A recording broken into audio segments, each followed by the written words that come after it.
చాలా సాఫ్ట్‌గా అలాగే స్పాంజీగా ఉండే rasmalai my favourite dessert. Rasmalai రెసిపీని సింపుల్‌గా ఇంట్లో ఉండే వాటితోనే ఎలా ప్రిపేర్ చేసుకోవాలో చూద్దాం. ముందుగా స్టవ్ ఆన్ చేసి గిన్నె పెట్టుకొని అందులో హాఫ్ లీటర్ వరకు ఫుల్ ఫ్యాట్ మిల్క్‌ని యాడ్ చేసుకోవాలి. పాలు ఒక పొంగొచ్చేంత వరకు కాగబెట్టుకోవాలనమాట. ఇలా పొంగొచ్చిన తర్వాత 1 టేబుల్ స్పూన్ నిమ్మరసాన్ని 3 టేబుల్ స్పూన్స్ వాటర్‌లో యాడ్ చేసుకొని కొంచెం కొంచెంగా పాలల్లో యాడ్ చేసుకుంటూ మిక్స్ చేసుకోవాలి. నిమ్మరసాన్ని డైరెక్ట్‌గా ఒకేసారి ఏసేస్తే మనకి పులుపు అనేది వస్తుందనమాట. అందుకే ఇలా వాటర్‌లో మిక్స్ చేసి యాడ్ చేసుకోవాలి. ఇలా పాలనేవి విరిగిన తర్వాత స్టవ్ ఆఫ్ చేసి వేరొక గిన్నెలోకి ఇలా వడకట్టుకోవాలనమాట. ఇలా వడకట్టుకున్న దాన్ని పూర్తిగా చల్లారనివ్వాలి. పూర్తిగా చల్లారిన తర్వాత ఒక ప్లేట్‌లోకి తీసుకొని దీన్ని ఫింగర్స్‌తో కానీ లేకపోతే అరచేత్తో కానీ మంచిగా ప్రెస్ చేసుకుంటూ సాఫ్ట్‌గా అయ్యేంత వరకు మిక్స్ చేసుకోవాలనమాట. ఇలా ప్రెస్ చేసుకొని చపాతీ పిండిలాగా కలుపుకోవాలి. ఇలా మంచిగా సాఫ్ట్‌గా ఉన్న మలైలో నుంచి కొంచెం కొంచెంగా తీసుకొని ఫస్ట్ బాల్ లాగా చేసుకోవాలి.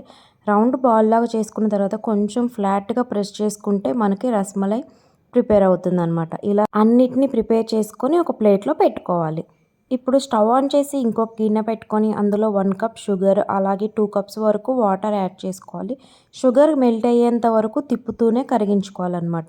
ఇలా షుగర్ మొత్తం మెల్ట్ అయ్యి ఇలా మరుగుతున్నప్పుడు మనం ముందుగా ప్రిపేర్ చేసుకున్న మలైస్ని ఇందులో వేసేసుకొని మూత పెట్టేసి 10 మినిట్స్ వరకు బాయిల్ చేసుకోవాలి. మినిట్స్ అయిన తర్వాత షుగర్ సిరప్లోని మలైస్ అన్నిటిని తీసేసి ఒక ప్లేట్లో పెట్టేసుకోవాలన్నమాట.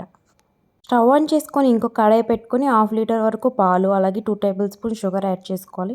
షుగర్ ఎక్కువ పట్టదు ఎందుకంటే మనం మలైస్ని షుగర్ సిరప్లో మరిగించాం కాబట్టి. పాలు ఇలా మరుగుతున్నప్పుడు 1 టేబుల్ స్పూన్ ఇలాచీ పౌడర్, సన్నగా కట్ చేసుకున్న కాజు, బాదం, పిస్తా పప్పుల్ని అందులో యాడ్ చేసుకొని మంచిగా మిక్స్ చేసుకోవాలి. కలర్ కోసం నేను పసుపు యాడ్ చేస్తున్నాను. మీ దగ్గర కుంకుమ పువ్వు ఉంటే కుంకుమ పువ్వు యాడ్ చేసుకోవచ్చు. అలాగే వీటన్నిటిని ఒకసారి మంచిగా మిక్స్ చేసుకొని బాగా మరిగించుకోవాలన్నమాట. ఇలా మరిగించుకున్న పాలని ఒక గిన్నెలోకి తీసుకోవాలి. ఈ పాలల్లో మనం షుగర్ సిరప్లో బాయిల్ చేసుకున్న మలైస్ని యాడ్ చేసుకొని ఒక 1 అవర్ వరకు ఫ్రిడ్జ్లో పెట్టుకొని సర్వ్ చేసుకుంటే రస్మలై టేస్ట్ మాత్రం అద్దిరిపోతుంది. మీరు కూడా ట్రై చేయండి. రెసిపీ నచ్చితే లైక్ చేయండి. అలాగే ఇలాంటి మరిన్ని రెసిపీస్ కోసం మన ఛానల్లో సబ్స్క్రైబ్ చేయండి. Thanks for watching.